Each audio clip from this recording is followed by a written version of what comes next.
So what we like to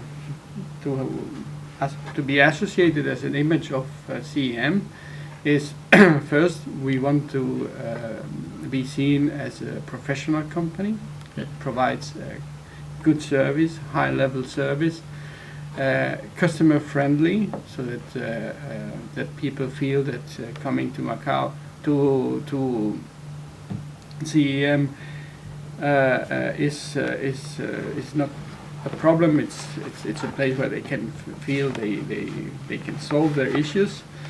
We want also to give the image that we are a company that is concerned about also the community and concerned about the environment. That's a little bit the image that we would like to have for our company.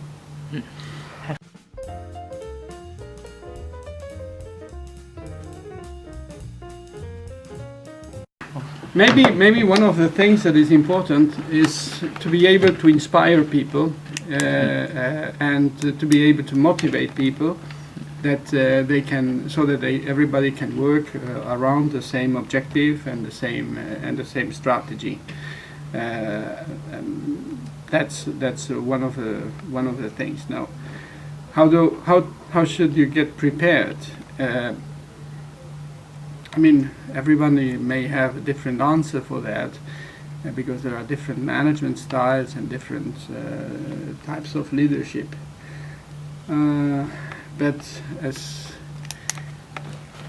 I think, of course, one thing it's important is to be hardworking, because I mean, but you have to like what you do. I mean, it's and you have to feel a little bit of passion on what you do, and you have to try to have a vision on where you want to go and to inspire other people to say, well, this is the way to go.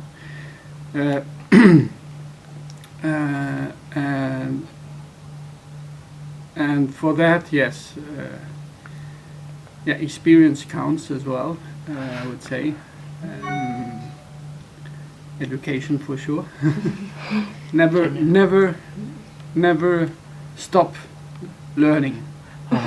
Never stop learning. But at the same time, I would say, be generous enough also to teach, because you may know things that the other person doesn't know.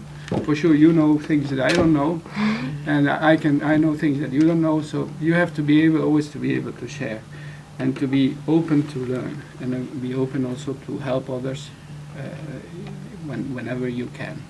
I think these are I think maybe some issues.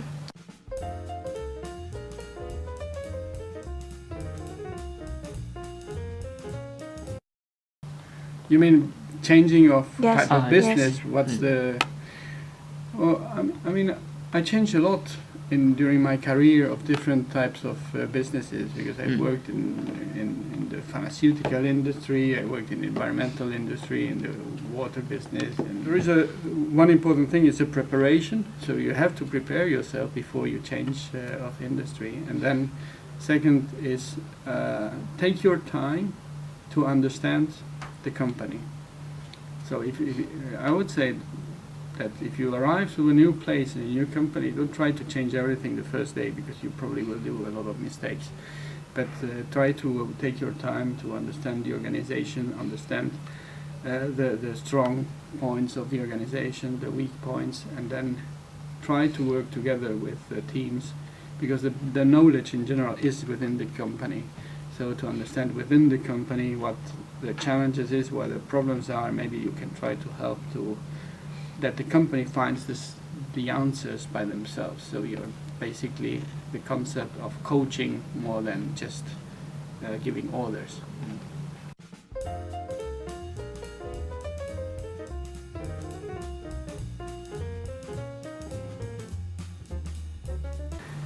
and the biggest problem or biggest opportunity is the one you are managing right now. I mean, I cannot say, well, yes, in my experience, that was the biggest problem, and now everything is smooth. Every day you face issues, you face opportunities, you face decisions to be taken.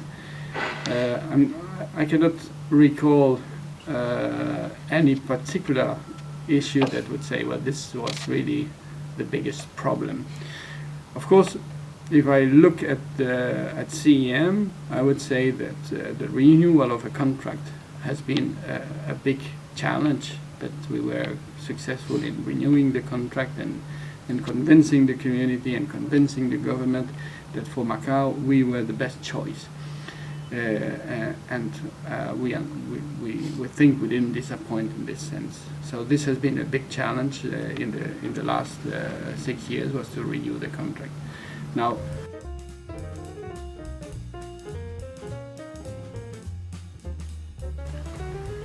actually, I would say CM has a traditional type of organization. So if you look at our organization chart, it's rather traditional. We don't have a matrix organization, but what we do is try to make sure that every department works closely together with the others. We are a very somehow structured and organized company. So we have all the ISOs you can imagine: ISO 9000, ISO 14000, ISO 18000. And I don't know if you learned already this or no, but this type of certifications that means that we are a company that's a lot of structure, lots of everything is quite with a lot of procedures, etc. So that we are quite organized. But for our industry, it's quite usual to have this type of organization, because it's we need to plan ahead, we need to be very structured, and we are it's very different than if you are in a company that is very dynamic, and your main objective is to have a new launching of a new product, then you take care of other things. But we have to look after efficiency, we have to look about the excellency, etc.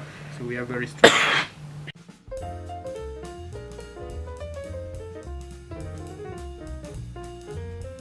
First of all, you have to know what your weak points are, so that you can, on one side, maybe work on that, but on the other side also to ask for help when you need it. Because sometimes people are so proud that they say, okay, I don't want to ask for help, and then things go wrong.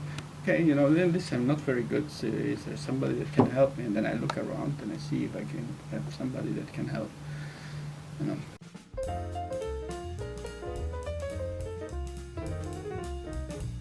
A whole structure of, on one side, benefits, but on the other side also of bonus that are linked with specific objectives. I think this helps, because when employees or people know what the company is expecting, and they feel that they're rewarded if they have.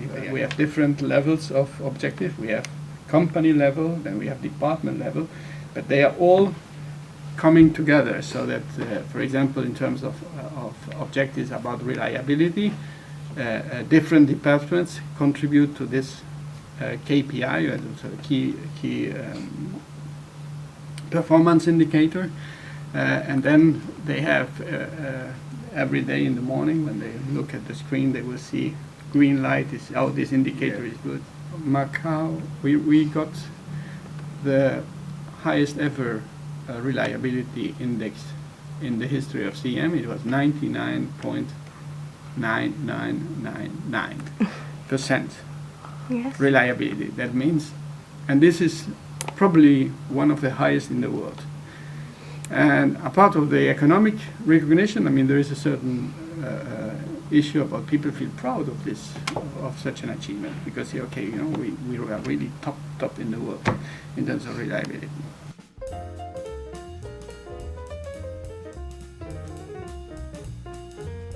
To go is into thinking about the environment. Our power generation is too old. You see this unit here in the middle of Macau is not the best solution.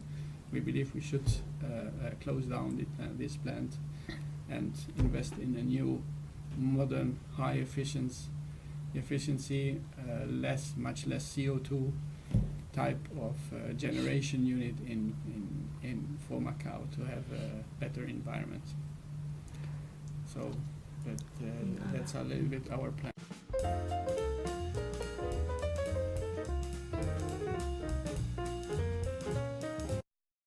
Well, I would say there are some basic rules. I think to be fair is important, you know, and walk the talk is important. I don't know if you understand what I mean. It means walk the talk. If you see, I cannot tell you work hard if I don't work hard. I can not tell you don't be late if I am late always. That's what I say. I mean, walk the talk. I mean, if I tell you to do something and you don't do it yourself, that's not good. So, so these are like basic rules. Another thing, if I promise you something, I have to do it afterwards. I cannot say, next year you are going to have a big salary increase, and then next year I say, oh sorry, you know the business is not so good, so forget about your salary increase. I mean, either you don't promise anything, and maybe business is good, you give the salary increase, but don't promise it. I mean, this is some fairness, and fairness also in terms of recognition. You know, recognition that people that are contributing more receive more, and recognition in terms of if somebody does a good job, you have to also tell it. So, and I'm not so much for just distributing compliments easily, because I don't think it's neither the way. Because there are some people say, every day, you did a good job, you did a good job, and at the end you don't value it anymore. So, but if the day you do something good, don't forget to say it. Another very simple rule, which is sometimes forgotten, is when you have to give compliments of a good work, make it in public. Let everybody know. You know, if she did a good job, I will tell you, today you did an excellent job, and everybody will know. Okay. Now, if I don't know, if you did not a good job, because it happens, you know, then never say it in public, you know, because I mean, why? If I don't say, why did you do this, etc., and everybody listens, it's very bad. So, in this sense, call the person apart and then explain, look, you didn't do, I don't think you could improve this is not well done, or this, you did a mistake here and here. Do it in private. So, yes, I know. Okay, good. Thank you very much. Thank you. All the best.